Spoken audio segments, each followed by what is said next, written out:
El aumento de conductas autolesivas en Europa ha crecido en los últimos 3 años un 500%. Ellos se sienten mal, pero no saben que tienen ansiedad. Los padres no conocen a sus hijos, aun teniendo el interés de hacerlo. Lo que estarían la mayoría pidiendo a gritos es... Fernando Gallego, muy buenas tardes. Muchas gracias por estar aquí y por acompañarme en estos primeros capítulos del podcast Lo que Cruje, que la verdad que estoy encantado en lo personal y en lo profesional, que ahora veremos. Estoy encantado de tenerte hoy aquí. Buenas tardes, Raúl. Para mí es un placer igualmente estar aquí contigo. Un privilegio haber sido invitado por ti. Conozco tu proyecto. Desde ahí es desde donde precisamente digo que estoy encantado. Pues yo creo que vas a aportar un montón y ya vecino que viene hoy un pedazo de episodio porque hay un temón detrás que es el mundo de la adolescencia y el mundo de la salud mental. Pero antes de eso me gustaría que te presentaras, ¿vale? Porque yo sí te conozco, pero hay mucha gente que no y sobre todo en la parte más profesional me gustaría que nos dijeran quién eres para que así todo el mundo sepa quién es el protagonista del episodio de hoy. Bueno, pues yo soy psicólogo clínico. Ejerzo la psicología pues desde que terminé la carrera, hice mi formación. Sí que es cierto que hay un paréntesis en la que bueno, dejé de ejercer en psicología clínica, pero estuve trabajando en investigación de mercados, que es donde nos conocimos. Tuve la suerte de conocer a Raúl. Suerte la mía. Y después volví a la clínica. Yo tengo la sensación de que no he dejado de ejercer la psicología en ningún momento, de una manera u otra. Pero sí que es verdad que bueno, pues en los últimos años me he ido formando más y más, especializando, y concretamente en el mundo de la adolescencia, que me apasiona. Y es donde estoy centrando más mi objetivo profesional en los últimos años. Genial, pues como decíamos, vamos a hablar de la adolescencia y de la salud mental, porque para mí es algo que cruje, ¿no? Y es de lo que quiero que hablemos en este podcast. Entonces, para ir enfocando el tema, que creo que es un temón, como decía, me gustaría que desde tu experiencia, y por hacerlo un poco también creativo, si tuviéramos que plasmar ahora mismo la salud mental en la adolescencia desde una imagen, ¿qué imagen te viene a ti a la cabeza? Fíjate que me viene a la mente un animal, y ese animal es el elefante. El elefante, y dirás, ¿por qué? Cuando yo tuve la suerte de estar en África, en Kenia y en Tanzania, que hice un safari fotográfico, estuvimos visitando el pueblo Masái. El pueblo Masái me llamó la atención por muchas cosas, pero una de ellas, y es la que traigo aquí a este tema, es que la adolescencia no se contempla en el pueblo Masái. Digamos que no existe la adolescencia. Los niños dejan de ser niños y pasan a la edad adulta. A los 12, 13, 14 años, a los niños le dan una lanza y tienen que ir a buscar a la fiera. En este caso puede ser el león o alguna otra fiera. Y entonces tienen que, si cuando vuelven con la cabeza del león, pues entonces serán guerreros y pasarán de ser niños a ser adultos guerreros. Y si vuelven sin la cabeza del león, pues serán los pastores del pueblo y se dedicarán pues a ordeñar las vacas. De tal manera que la adolescencia no existe. En este momento no voy a decir o no voy a opinar sobre si esto es bueno o malo, que la adolescencia no exista en estos poblados. Lo que sí que creo que tengo claro es que la adolescencia, digamos que se está extendiendo en tiempo, desde mi punto de vista, demasiado. O sea, es como que nuestros jóvenes se están, digamos, apalancando un poquito en lo que es el proceso de la adolescencia. Me gustaría empezar a entender... un poco para entender el tema, ¿no? ¿En qué momento estamos ahora mismo en adolescencia y salud mental? ¿Qué es lo que está pasando con nuestros adolescentes? ¿Qué están sufriendo? ¿Cómo estamos ahora mismo? Yo estoy viendo mucha rapidez, mucha inmediatez. Aquí estamos en una entrevista, no sé el tiempo que estaremos, pero seguramente pues estaremos una hora o lo que estemos. Esto es impensable en el mundo de la adolescencia. O sea, ningún joven estaría a priori dispuesto a escuchar algo que vaya más allá de los 2-3 minutos, que es lo que se encuentran en Instagram, en TikTok, ¿no? ¿Qué es lo que ocurre? Que si yo, por ejemplo, a un adolescente le hablo de meditación, que es una de las herramientas que yo utilizo en la clínica, en mi trabajo, pues se le dan la vuelta a los ojos. Es como, ¿cómo voy a parar para hacer nada? O sea, no tiene sentido. Los adolescentes necesitan hacer. Es como pasar de 100 a 0, ¿no? De Eso 100 por es. hora a 0. Eso Es es. un cambio brutal para ellos. Uh-huh. Y en cuanto a sintomatologías, por plasmar primero la radiografía, luego vamos a entrar en factores o en qué es lo que nos está llevando al momento actual, pero por entender la radiografía actual, ¿qué es lo que estás viendo más en los pacientes que están llegando? No sé, ¿cómo están hoy en día? Yo te diría, casi podría resumírtelo. Obviamente, pues hay muchos trastornos, hay muchos sentimientos de infelicidad, hay sufrimiento, pero yo creo que ahí todo vertebra sobre un eje común que sería la ansiedad. Hay mucha ansiedad en los jóvenes. Yo diría que hay ansiedad en los jóvenes porque de alguna manera vivimos en una sociedad ansiógena. Es precisamente el reflejo de esa sociedad en la que vivimos y la que estamos construyendo. Ellos se sienten mal, pero no saben que tienen ansiedad. Esto, uno de los termómetros que tenemos en este momento son las conductas autolesivas, donde muchos jóvenes no saben por qué se están lesionando. Simplemente lo que en el fondo quieren es salir de un estado que les provoca sufrimiento, y han encontrado esa manera como podrían haber encontrado cualquier otra. ¿Y qué tal se entienden los padres con sus hijos hoy en día? Desde ese sesgo que tú tienes, ¿no? Desde la consulta, pero ¿qué tal ves que es la comunicación padre-hijo? Yo quiero pensar que algo estamos avanzando en este sentido. Indudablemente hay casos en que la comunicación es no mala, sino muy, muy mala. Vale. Para entender un poco a esta generación de adolescentes, me gustaría hacer un ejercicio diferente, creativo también. Si tuviera que un adolescente medio, chico-chica, ¿no? Que antes estaba hablando de padre e hijo, no, quiero cubrir, ¿no? todos los géneros.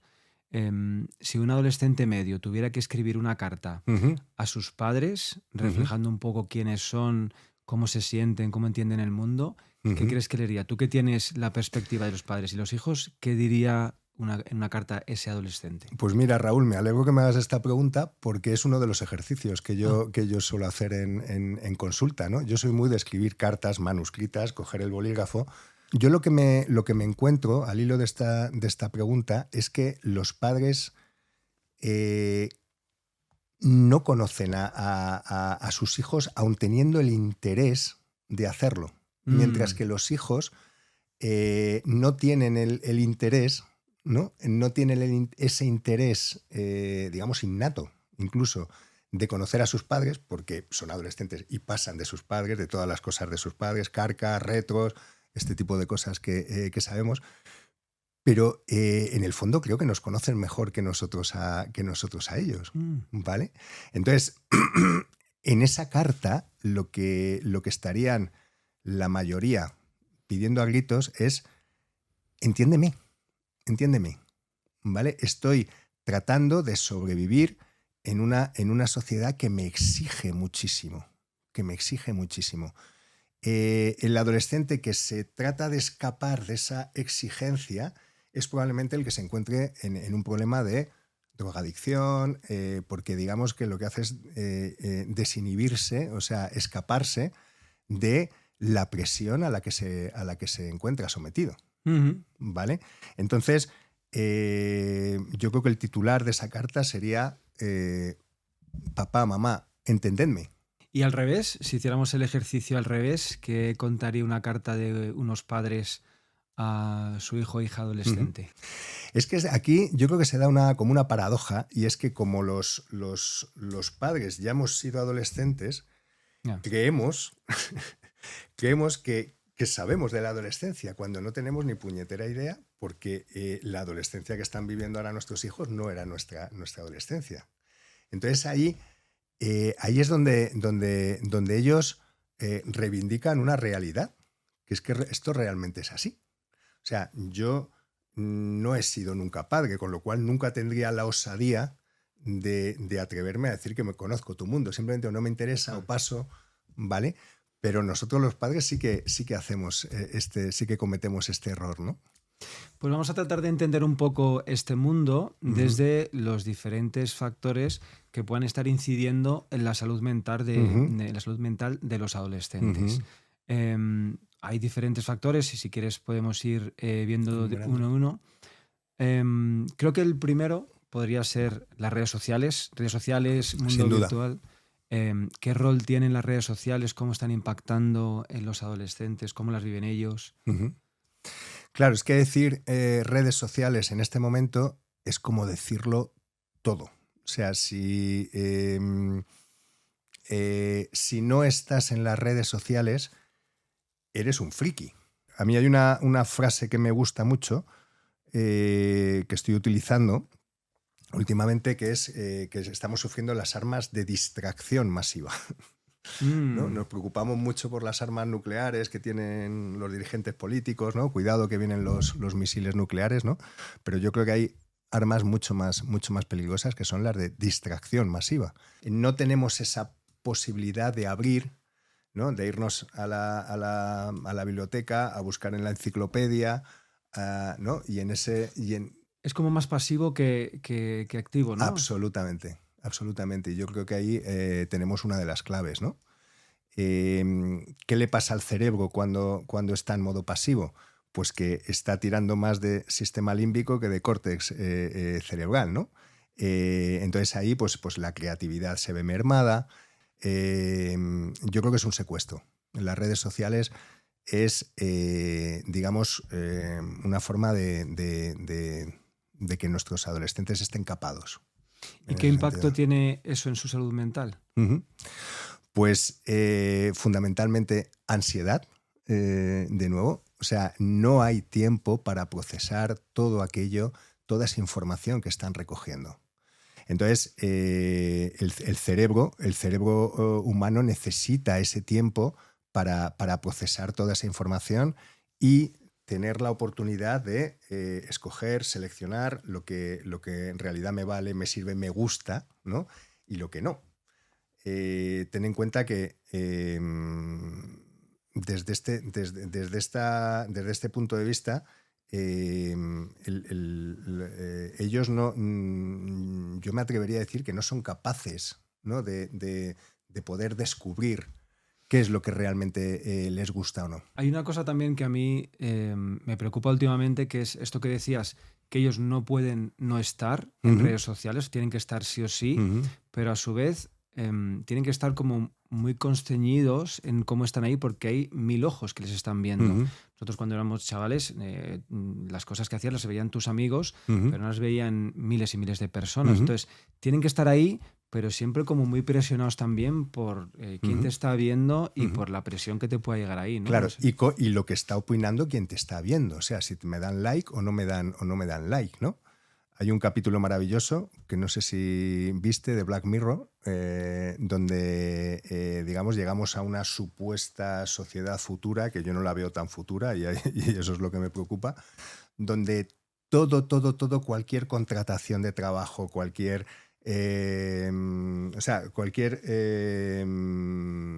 decisión que se puede tomar va en función de los likes que tengas, ¿no? Si tienes muchos likes, vas a triunfar. O sea, directamente tienes un contrato X, pongamos. Si no tienes ningún like, estás muerto. Entonces ahí es donde viene la ansiedad. O sea, necesito y la necesidad de aprobación. La necesidad de aprobación es una de las 10 ideas irracionales recogidas por Albert Ellis, ¿no? Y es un poco la fuente donde nace parte de la ansiedad, ¿no? que sufren. Necesito no solamente que me vean, sino que me aprueben. Ya no solamente me basta que me vean. Vale. Y otra pregunta así diferente que me apetecía hacerte. Por entender el rol que juegan las redes sociales, y vamos a imaginar que podemos convertir una persona a Instagram o TikTok y la vamos a convertir en el amigo de uno de nuestros hijos adolescentes. ¿Cómo sería TikTok o Instagram como un adolescente, amigo de uno de nuestros hijos? ¿Cómo sería? ¿Qué actitud tendría? ¿Qué mostraría? ¿Qué interés tendría con nuestro hijo? ¿Qué te imaginas? Fundamentalmente aportaría superficialidad. Sí, en Instagram está toda la información, en TikTok está toda la información, pero la forma en la que se procesa impediría que esos dos amigos, el amigo Instagram o el amigo TikTok, fueran amigos leales, fiables, honestos en muchos casos. O sea, no tendría la confianza necesaria para poder hablar de una amistad con mayúsculas. Y si no es así, no es una amistad. O sea, sería, pues para entendernos, como un amigo de copas, ¿no? Un amigo divertido en muchas ocasiones, sorpresivo, dinámico, pero no habría conversaciones profundas con ese amigo, y eso es lo que me lleva a mí a pensar que no se desarrollaría una amistad de verdad. Estoy pensando en más factores que expliquen la salud mental de los jóvenes hoy en día. Tema adicciones. ¿Cómo ves el tema de las adicciones hoy en día? Porque adicciones para los adolescentes hay todas las que quieras. Entiendo que en la consulta también verás un montón. Drogas, alcohol, porno, gaming, apuestas, aparte de las redes sociales también. Mundo de las adicciones. Bueno, gran pregunta también e inevitable por otra parte. A mí siempre me gusta hablar, como experto en adicciones que soy, de cerebros adictivos. O sea, yo creo que es siempre un error hablar de adicto a la cocaína, adicto a los porros, adicto al sexo, adicto al juego, ¿vale? Un cerebro adictivo es un cerebro que, en base a múltiples variables, digamos, ha aprendido a escaparse de la realidad.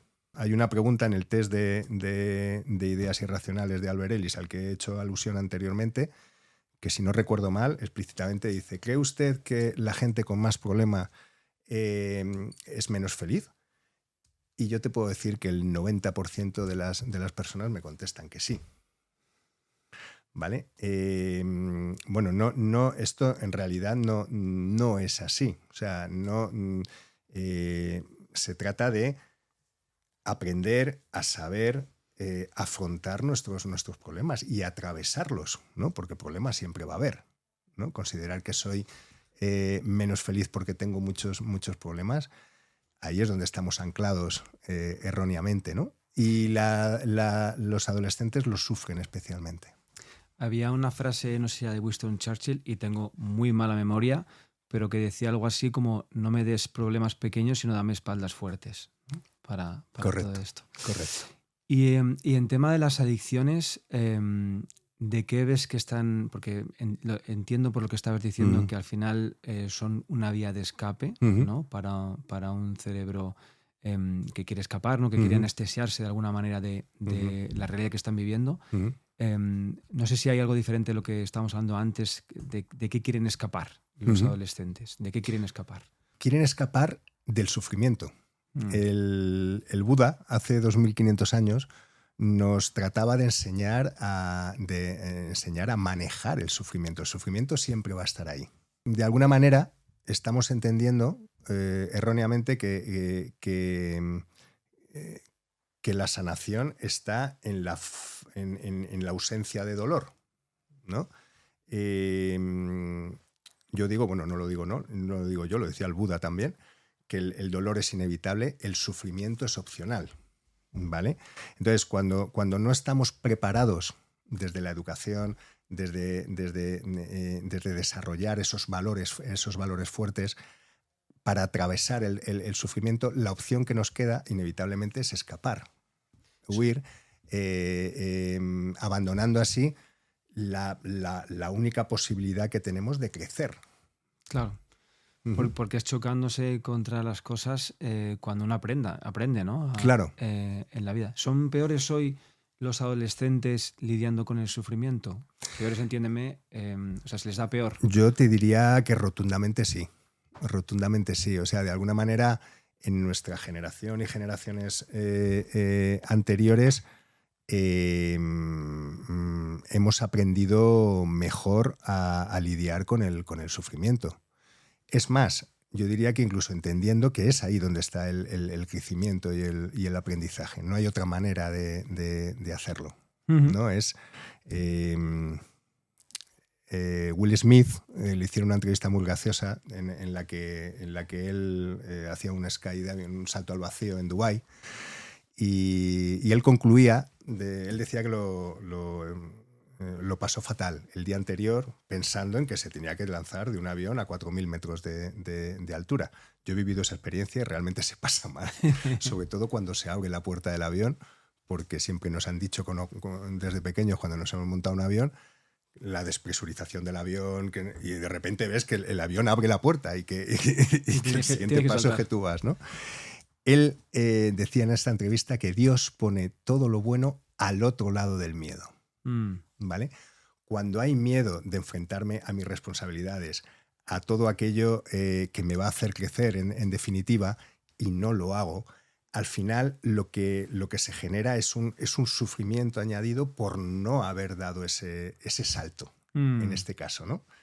Bueno, cuando Will Smith finalmente salta del avión, de paquete, por supuesto, no él solo, pues ahí él explica cómo experimenta una especie de epifanía, ¿no? Ahí ya no hay miedo. Y es justamente lo que yo sentí también, por eso utilizo este ejemplo que me parece tan significativo, ¿no? Si no enfrentamos nuestros miedos, no crecemos y nos vamos a frustrar. Y si nos frustramos, pues eso duele. Y si descubrimos sustancias o descubrimos maneras de que duela menos, pues ahí probablemente estamos desarrollando una adicción. Y eso está subiendo. Sinceramente, no tengo los datos reales, pero mi percepción es que sí. Vale. Mi percepción es que sí. Tema pandemia, porque yo no sé si hay estudios ya que puedan constatar hechos o cómo afectan el comportamiento a los adolescentes, pero desde tu punto de vista, ¿cómo les ha afectado a los adolescentes y cómo ha repercutido en su salud mental? Claro, es que el tema pandemia es un tema y muchas veces se nos olvida que hace 5 años estábamos todos como estábamos.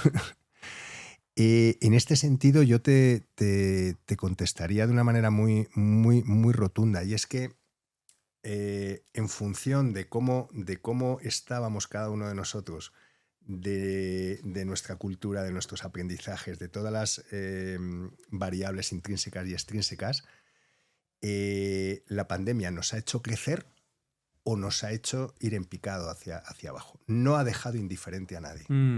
Claro, una persona que es adicta, que se adicta a alguna sustancia y no puede consumir, es una toma de conciencia de su realidad. Ante esa situación, pues al final, ¿qué va a hacer? Hay dos opciones, ¿no? O salir, jugársela para conseguir su sustancia, ¿no? Con las consecuencias que tenga, o decir, esto es justamente lo que yo necesitaba para curarme de mi adicción. ¿Y la perspectiva que puedan tener los jóvenes del mundo? No sé si les puede estar incidiendo también, es decir, la precariedad laboral que puedan proyectar, lo difícil que ahora mismo es comprarse una casa para cualquier persona, la complejidad del mundo, los problemas, las guerras, los conflictos. No sé si eso también les puede estar incidiendo en su salud mental. Sí, porque es una preocupación inherente a su edad. Pues no van a poder alquilarse una casa, la precariedad laboral está ahí, con lo cual es todo un círculo vicioso del que es imposible que la mente del adolescente salga. Entonces, yo lo que le digo a mis hijos es: centraos en lo vuestro, centraos en el estudio, confiad, ¿vale? En que se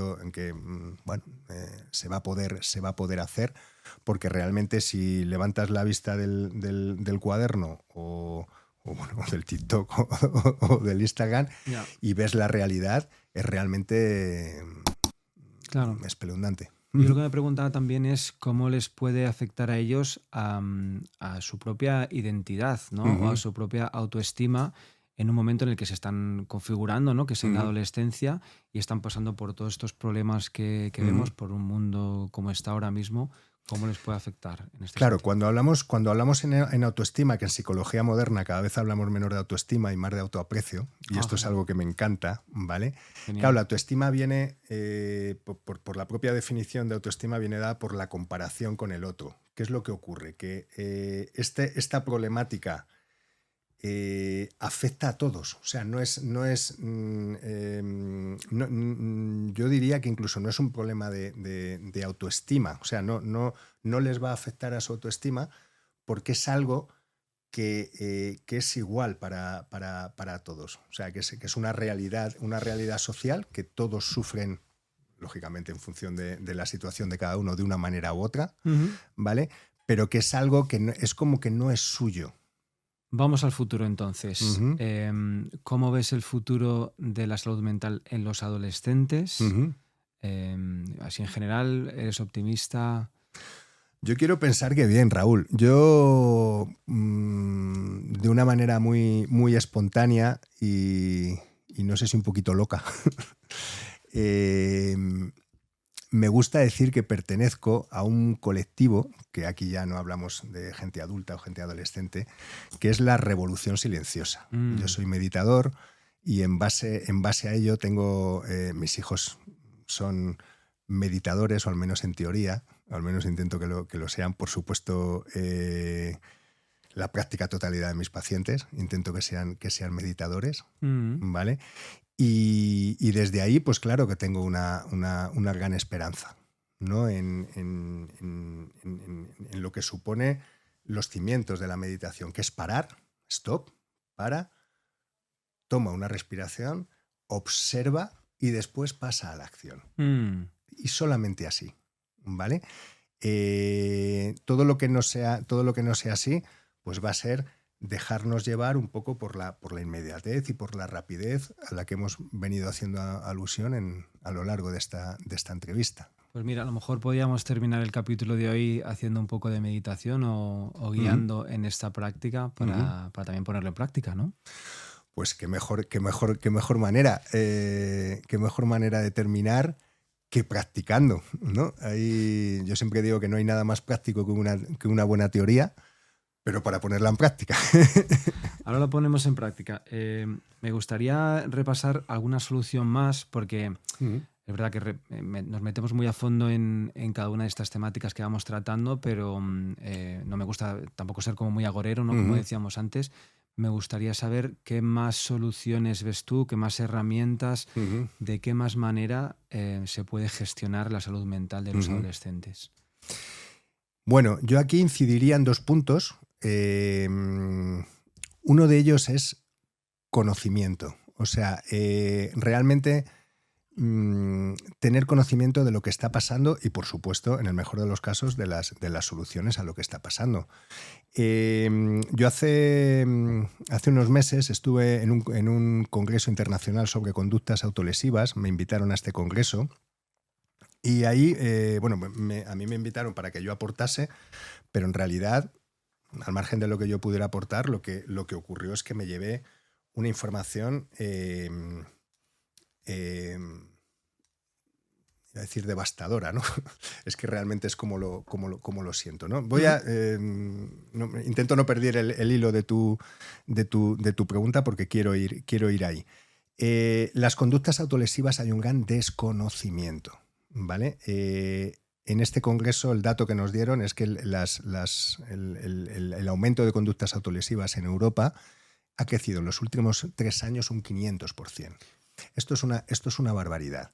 ¿Qué es lo que está ocurriendo? Que nuestros jóvenes se autolesionan y no saben por qué. En realidad se sienten mal, están como irascibles y alguien les dice en clase o ven en TikTok o ven en no sé dónde, pues que si te haces un cortecito, pues que te sientes mejor, básicamente. Y ¿sabes lo peor de todo esto? Que es verdad. Que realmente cuando hay ansiedad y hay, digamos, un dolor físico, el cerebro se va directamente a ese dolor físico y entonces deja de sufrir. No solamente esto, sino que además ese adolescente que no sabe qué le pasa y que se comporta quizá de una manera extraña o compleja o disruptiva, se va a ver muy bien atendido por sus padres, porque los padres se van a asustar. Van a creer que el niño se ha intentado suicidar o la niña se ha intentado suicidar y le van a prestar toda la atención. A lo mejor le llevan al hospital o van a estar con él. Entonces matan 2 pájaros de un tiro. Primero, se reduce mi ansiedad y segundo, me hacen caso, que es que me están haciendo caso.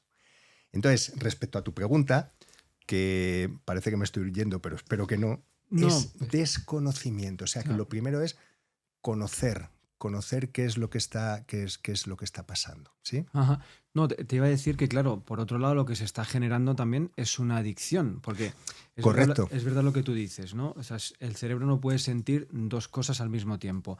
Si tengo un malestar mental gigante y me corto o tengo cualquier otra conducta autolesiva, claro, automáticamente mi cerebro va al dolor físico y se olvida momentáneamente del dolor mental, pero no acaba con él, simplemente lo tapa. Correcto. Y nos volvemos adictos a algo que obviamente es muy nocivo y que no termina de arreglar el dolor mental que podamos tener. Correcto.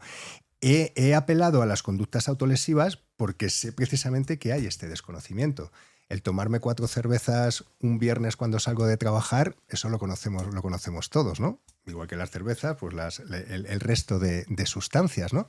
Joder, pues mi jefe me ha echado una bronca, o fíjate qué marrón que tengo para la semana que viene y tal, pues salgo el viernes, me tomo 4 cervezas, el marrón va a ser el mismo, sigue ahí. Pero mi sensación en ese momento Claro.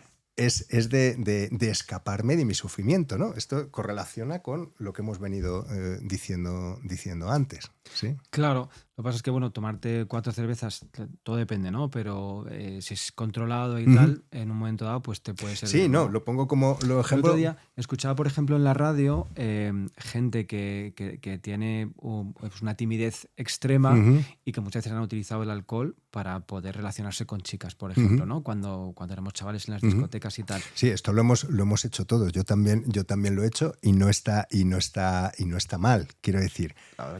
El tema es qué hacemos con esto. O sea, es más, si siguiéramos profundizando en esto, pues fíjate que yo soy experto en adicciones y me atrevería a decir que las drogas no son malas. Las drogas no son malas. Lo que es malo es la relación que se establece con ellas. Entonces siempre van a ser muy peligrosas. O sea, es algo muy, muy, muy peligroso. Pero utilizado de una manera correcta, benditas cervezas que yo, al menos por mi parte, yo me voy a tomar un par de cervezas hoy, que es bien. Claro, totalmente. Vale, y más herramientas o más... ¿por dónde pasan las soluciones, no? Vale, yo hablando de soluciones hablaría inevitablemente de rutinas. La rutina es algo que está muy mal visto, ¿vale? Los jóvenes huyen de la rutina, ¿no? Es como... Fíjate que no hay nada más rutinario que estar haciendo scrolling en TikTok, no hay nada más rutinario que eso, ¿vale? Pero ellos nunca lo van a considerar rutinas. Entonces, el establecer unas rutinas, unas agendas, unas tareas, desde mi punto de vista es prioritario. Puede parecer muy simplista, puede parecer incluso poco creativo, pero es que en mi trabajo lo veo día a día. O sea, la rutina es no solamente necesaria, sino que es maravillosa, ¿vale? Y desde ahí poder, digamos, encauzar un comportamiento, una conducta que sea enriquecedora desde esa rutina, ¿vale? Si yo tengo que ir todos los días a trabajar en autobús, es una rutina, pero a lo mejor un día voy mirando por la ventana, observando todo lo que acontece fuera del autobús, otro día voy escuchando mi música, otro día voy leyendo el libro. Entonces ese acto rutinario yo hago que no lo perciba como tal. Y ese es el truco, digamos, ¿no? Donde creo que desde dónde, no dónde, sino desde dónde podemos sentar las bases para luego ir comunicándonos mejor, educando mejor, provocando que nos escuchen y al mismo tiempo escuchar nosotros. Entiendo también que el deporte son rutinas también muy saludables, ¿no? Sí, es que estoy hablando de rutina, pero fíjate que me ha salido el pensamiento porque estaba pensando en deporte, en ejercicio físico, fundamental. O sea, yo en casa lo veo. O sea, mis hijos hacen deporte y bueno, esto es algo muy entendido de una manera muy amplia y muy popular, ¿no? Pues si estás en el deporte, pues difícilmente vas a estar en otras cosas, ¿no? Claro. Sustancias, drogas, porque entre otras cosas es incompatible, ¿no? Uh-huh. Pero el deporte, el ejercicio físico y ya si entramos en deportes de equipo y demás, porque ahí hay factores ya de socialización, de por supuesto, entretenimiento, diversión, crecimiento personal, ahí está todo. Vale, y una de las últimas preguntas que te hago, que siempre me gusta hacer, es en relación a esto que cruje, que para mí es cómo está creciendo los problemas de salud mental en la adolescencia. En lo personal, para ti, teniendo en cuenta esta tensión, ¿qué aprendizaje te ha llevado tú en estos años sobre esto que podíamos compartir con el resto de los oyentes? Son unos grandes desconocidos, ese sería uno de mis aprendizajes, ¿no? Vamos a conocer a nuestros adolescentes, para eso tenemos que ponernos a ello, tenemos que escucharlos. Y esto, escucharlos con una escucha activa. O sea, esto es un trabajo en sí mismo. Fíjate que preparando un poco la entrevista, lo que veía también es que los padres cada vez también están como más agotados, están exhaustos en este ritmo de vida que llevamos y también le pueden dedicar como menos tiempo a los hijos. O sea, que es un esfuerzo, pero que es un esfuerzo que merece la pena, ¿no? Porque si no conoces a los hijos, no conoces a los adolescentes, difícil será que puedas incidir en su salud mental, ¿no? Claro, necesitan de un cuidado específico, y es que lo necesitan. Y muchas veces, pues como tú bien dices, pues estamos cansados, agotados de trabajar. En mi caso, por ejemplo, pues fíjate, si estoy trabajando con adolescentes y llego a casa y tengo adolescentes, es como, de alguna manera sería como seguir trabajando. ¿No quieres caldo? Pues toma, 2 tazas, ¿no? Es una locura, ¿no? Si no estamos con esa intención y de alguna manera preparados para ello, ¿vale? Si yo termino de trabajar, llego a casa y no voy a decir que sea mi caso, porque en este caso es más su madre la que está con nuestro hijo que está en Estados Unidos jugando al baloncesto, es más ella la que está con... pero a lo mejor estoy agotado de trabajar con adolescentes, digo, y ahora tengo que tener una conversación y vete tú a saber lo que me cuente, ¿no? Porque a lo mejor me cuenta algún problemilla que de hecho es así, ¿no? Como es lógico, ¿no? Entonces es como, ay, qué perecilla, pero es respirar 3 veces y decir, a ver, ¿no? Con esa intención, con esa actitud, a ver con qué me sorprende ahora, ¿no? No desde, esto es consejo para los padres, ¿no? No desde esa obligación que tenemos los padres, ¿no? Hay quien no se la tome, sino desde esta apertura, ¿no? De a ver con qué me sorprende ahora, ¿no? Y a ver cómo le puedo ayudar yo con mi experiencia, ¿no? Claro, siempre. Vale. Pues Fernando, yo me gustaría terminar simplemente hablando de la meditación, de cuáles son sus beneficios, porque para ti, como decías, es una herramienta fundamental. Que me vendieras un poco, porque yo no medito, por ejemplo. Lo he probado alguna vez, pero no he meditado regularmente. Véndeme un poco la meditación, qué beneficios tiene, y si quieres terminamos con un pequeño ejercicio guiando una meditación para que la gente vea lo que es, y con eso cerramos. Pues a mí me encanta que decidas terminar así, porque es mi mundo. No solamente es una herramienta, sino que es una forma de ser y de estar en el mundo. La meditación es básicamente saber parar para entender, ¿no? La gente aquí está muy confundida y me alegro mucho de que me des esta oportunidad, ¿no? Para que desde este espacio poder, digamos,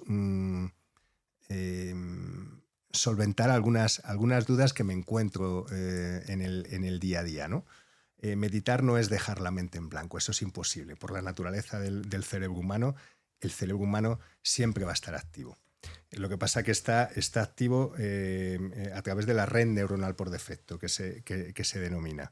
O sea, lo que hacemos al meditar es básicamente darnos cuenta. Meditar no es estar más relajado, más tranquilo, que también, pero no es ese el concepto.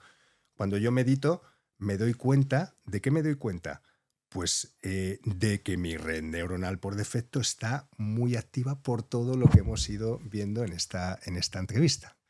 Y esa red neuronal por defecto activa se va a traducir en un mayor cortisol en mi sangre, el sistema nervioso simpático está mucho más activado, y lo que hacemos con la meditación es activar el sistema nervioso parasimpático, que es, digamos, antagónico con el simpático.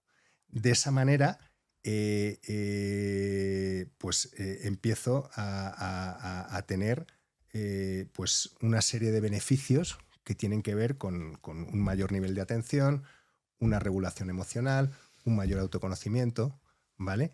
Y que esto, pues en mi día a día, en mi vida personal y en mi vida profesional, pues intento que la gente descubra este tesoro que está por descubrir todavía, que es un regalo que nos hacemos cada vez que decidimos parar para ser, ¿no? Estamos en la cultura hacer, y ahí Descartes nos hizo mucho daño. Pienso, luego existo, ¿no? Entonces parece que cuando dejamos de pensar, dejamos de existir, ¿no? Incluso en los silencios que se establecen en las conversaciones, ¿no? Que se hacen incómodos, ¿no? Cuando no tendría por qué ser así. Bueno, ¿no? En otras culturas realmente no es así. Veía el otro día en televisión, no sé si era en Noruega, que tienen en prime time un programa de televisión que simplemente muestra un barco, una cámara en un barco, cómo va navegando. Y aquí me parece que en Castilla y León también habían puesto un programa de un tren, 4 horas de un trayecto en tren, no recuerdo el trayecto, pero simplemente mostrando cómo iba un tren atravesando las montañas. Y es un poco esta idea de dejar este consumo rápido de píldoras de información o de contenido y simplemente relajarse viendo pues, un trayecto en tren, un trayecto en barco. Un tronco bajando por el río y poder observarlo y estar ahí, ¿no? Lo que está pasando a nivel neuronal, subcortical, es una maravilla. Es una maravilla y está a día de hoy registrado. Todo lo que las culturas ancestrales intuían, pues resulta que ahora llega la ciencia y a través de todos los estudios que se han hecho desde la rama de mindfulness, sobre todo, pues resulta que la evidencia se constata. Incluso nosotros en el trabajo que compartíamos también sabemos que para que la creatividad para que la creatividad de alguna manera pueda funcionar, necesitas darle espacio para que las ideas se conecten. Tú tienes que profundizar mucho en los temas, empaparte mucho de las cosas, pero después darte tiempo para que esas ideas terminen de conectar. Para que esa red neuronal realmente haga su labor. Durmiendo, haciendo deporte, desconectando, haciendo otras cosas, y de repente ahí se conectan las cosas. Si estás en un consumo rápido constantemente, es imposible que tus ideas terminen de agruparse y de formar una... Es algo así como la piedra filosofal, ¿no? La meditación desde mi punto de vista. Pues nos guías en una experiencia de meditación, por lo menos para Venga, cómo sería. bueno, pues te propongo algo muy, muy, muy sencillito, ¿vale? Que es simplemente pues el inicio de una meditación pura donde vamos a tratar de llevar nuestra atención a la respiración. Ese es el ancla que vamos a utilizar. Digamos que la respiración, junto con otras, junto con el latido del corazón, por ejemplo, o las olas del mar, responden siempre a un movimiento, a una curva, que es, pues, en el caso de la respiración, inhalo, exhalo, y así todo el rato desde que nacimos. Tú después que yo, bastante después que yo, pero no tanto. Me has dicho antes tú a mí que no tanto. El corazón, sístole, diástole, desde que nacimos, y las olas del mar, pues vete tú a saber desde cuándo están haciendo el mismo movimiento por los efectos de la luna, ¿no? Entonces, este movimiento, no sé si lo estará recogiendo la cámara, Sí. supongo que sí, es justamente el movimiento de la respiración. ¿Por qué utilizamos la respiración? Pues porque es el anclaje más fácil. Podríamos utilizar cualquier otro anclaje, pero como vamos con la respiración a todas partes, pues es como que llevamos la herramienta con nosotros. Entonces, sencillamente, muy sencillo, muy sencillo, muy sencillo, porque la meditación es así, sencilla. Tengo una pregunta, Sí. porque ¿cómo hago con la mente? Porque yo alguna meditación que he hecho en clases de yoga así esporádicas, los pensamientos son como nubes que pasan y tal, y que si pasan tienes que dejarlos pasar, o es un interruptor, hay que darle al interruptor para abajo de los pensamientos. Mira, qué buena pregunta, Raúl, porque es la pregunta que se hace todo el mundo y donde mucha gente se pierde, ¿vale? Hay muchas maneras de explicarlo, ¿vale? Hay una bastante estandarizada, que es la que utiliza Headspace, que ahora lo tiene Netflix, que podemos a través de Netflix entrar en Headspace, que es, desde mi punto de vista, maravilloso, cómo lo han hecho, cómo lo han explicado de una forma muy, muy sencilla, ¿vale? Que es imaginarnos que los pensamientos son nubes que aparecen en un cielo inmenso, ¿no? Y simplemente nosotros estamos atentos al cielo. Las nubes irán pasando, pero nosotros percibimos el cielo. Esto es una forma de hacerlo. A mí me gusta explicarlo diciendo que los pensamientos se deshacen. Es como que se deshacen. Cuando nosotros meditamos, lo que hacemos es ampliar nuestro campo de conciencia, ¿vale? Si tú, que me has puesto amablemente aquí un vaso de agua por si tenías sed, si yo cojo y vierto un puñado de sal en tu vaso de agua, pues no creo que te haga mucha gracia, ¿no? Para empezar, no. Pero si yo te digo, Raúl, nos vamos a ir tú mañana al nacimiento del río Cuervo, al nacimiento del río Mundo, a un manantial, y me llevo esa misma cantidad de sal y la vierto ahí, ¿qué pasa? No se nota. No se nota. Tú puedes beber tranquilamente, pero la sal está ahí. Esa sal son todos esos pensamientos o todos esos estímulos que vienen a sacarnos de la meditación. Entonces, cuando ampliamos nuestro campo de conciencia, realmente esos pensamientos no nos vamos a detener en ellos. Entonces, que aparece un pensamiento, me doy cuenta, si quiero sonreír, sonrío, como me he dado cuenta, como algo... consciente, ¿no? Sí, como un acto consciente, me he dado cuenta y vuelvo a mi respiración. Entonces, me pillo, me rescato. Es un juego maestro, es un juego sagrado. Que nadie piense que, aunque lleves toda la vida meditando, vas a dejar la mente en blanco. Esto nos ha hecho mucho daño. Esto es mentira, no es verdad. Me encuentro con gente, que llevo 2 meses, ya dejo la mente en blanco. Digo, deja la mente en blanco. Ay, que me estás engañando un poquito, ¿no? Esto no es cierto. Entonces, todo el rato van a aparecer pensamientos, y es la naturaleza de la mente. El tema es qué hago con ellos, que era tu pregunta, ¿no? Entonces, vuelvo a mi respiración. Dejo que se deshagan. ¿Sí? No sé si te... Sí, perfecto. Estaba haciendo yo el ejercicio mientras tanto. Pues eso. Me he quedado meditando yo solo. Pues me alegro porque si te he contestado a ti, quiere decir que a lo mejor he contestado a mucha gente y me parece Vale. importante. ¿Y cómo guiarías la práctica así para empezar y así despedimos el Venga, podcast? vamos a... yo tengo aquí un cuenco, bueno, es mentira, se me ha olvidado, pero seguro que tú, que sé que eres muy bueno en estas cosas del sonido. Postproducción, luego. En postproducción meterás un cuenco maravilloso. Y entonces cuando suena el cuenco tibetano, directamente nos vamos a la respiración. Vamos a adoptar una postura mindful. Una postura mindful es, digamos, llevar estas posturas que vemos en los monjes budistas, la postura del flor de loto, que a veces son un poco complicadas, ¿no? Lo vamos a hacer en la silla en la que tú y yo estamos, ¿vale? Entonces, vamos a cerrar los ojos.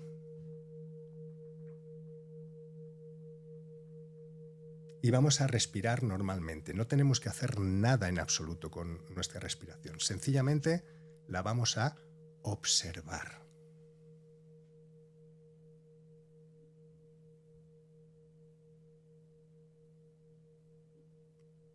Lleva tu atención tranquila, suave, serenamente a tu ancla, al flujo de tu respiración.